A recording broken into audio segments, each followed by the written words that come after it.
নমস্কার বন্ধুরা, পপু কিচেনে আপনাদের স্বাগত। আবারও আমি চলে এলাম একটা রান্না নিয়ে। তো আজকে আমি বানাবো পাবদা মাছের একটা রেসিপি।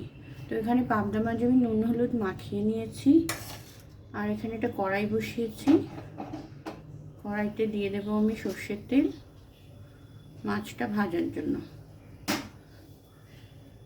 তেলটা যতক্ষণ গরম হচ্ছে আমি একটা পেস্ট বানিয়ে নেব। পেস্টটা বানাবো আমি কাঁচা লঙ্কা, ধনেপাতা আর রসুন। এখানে আমি ধনেপাতা কুচি দিয়ে দিলাম, আর এখানে আমি কয়েক কোয়া রসুন আর 5-6টা কাঁচা লঙ্কা নিয়েছি। একসাথে পেস্টটা বানিয়ে নেব। আর এর সঙ্গে আমি দিয়ে দিচ্ছি একটা ছোট টমেটো।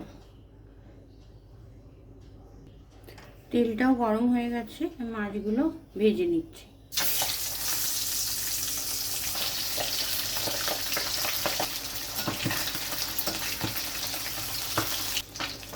মাছগুলো ভাজা হয়ে গেছে, এগুলো আমি তুলে নিচ্ছি, আর বাকি মাছগুলো আমি ভেজে নেব।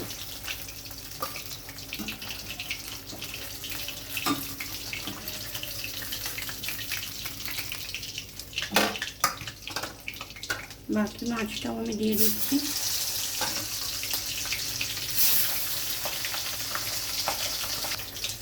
ধনেপাতা, কাঁচা লঙ্কা, রসুনের পেস্ট আমি রেডি করে নিয়েছি। আর এই বাটির মধ্যেই আমি দিয়ে দেব 1 চামচ সাদা সর্ষে, 1 চামচ পোস্ত। এগুলোকেও আমি একটা পেস্ট বানিয়ে নেব। বাকি মাছগুলোও ভাজা হয়ে গেছে, তুলে নিচ্ছি। আর এদিকে আমার মশলার পেস্টও রেডি। আপনারা চাইলে ধনেপাতা, সর্ষে, পোস্ত, কাঁচা লঙ্কা, রসুন একসাথেই পেস্ট করে নিতে পারেন। তো এই তেলের মধ্যে আমি দিয়ে দিচ্ছি অল্প একটু কালো জিরে। এবার আমি দিয়ে দিচ্ছি ধনেপাতা, কাঁচা লঙ্কা, টমেটো আর রসুনের পেস্টটা।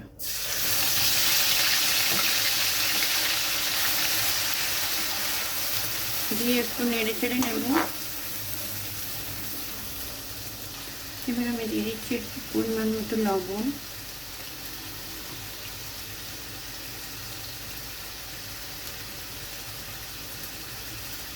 তার সঙ্গে দিয়ে দিলাম সামান্য একটু হলুদ।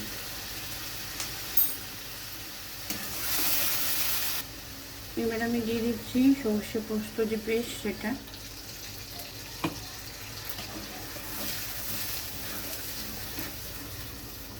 ভালো করে আমি মশলাটা নেড়ে নেব।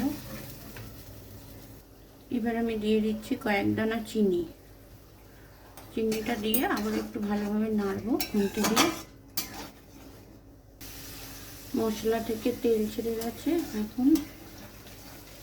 এবার আমি এর মধ্যে মশলা ধোয়া জল 1/2 কাপ মতো দিয়ে দিচ্ছি। এবার গ্রেভিটা একটু ফুটে উঠলে মাছগুলো আমি দিয়ে দেব। গ্রেভি ফুটে উঠেছে, এবার আমি মাছগুলো দিয়ে দিচ্ছি।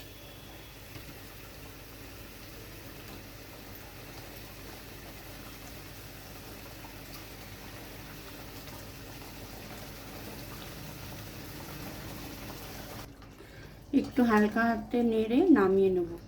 তো বন্ধুরা, তৈরি হয়ে গেল পাবদা মাছ দিয়ে একদম অন্যরকম একটা রান্না, যেটা আমি নাম দিয়েছি হরিয়ালি পাবদা। গরম ভাতের সঙ্গে এরকম হরিয়ালি পাবদা থাকলে সাথে কিন্তু আর কিছুই লাগে না। এবার আমি মাছটা নামিয়ে নিচ্ছি। তো বন্ধুরা, গরম গরম ভাতের সঙ্গে পরিবেশনের জন্য একদম রেডি হরিয়ালি পাবদা। দেখতে যেমন দারুণ হয়েছে, খেতেও কিন্তু খুবই ভালো হয়।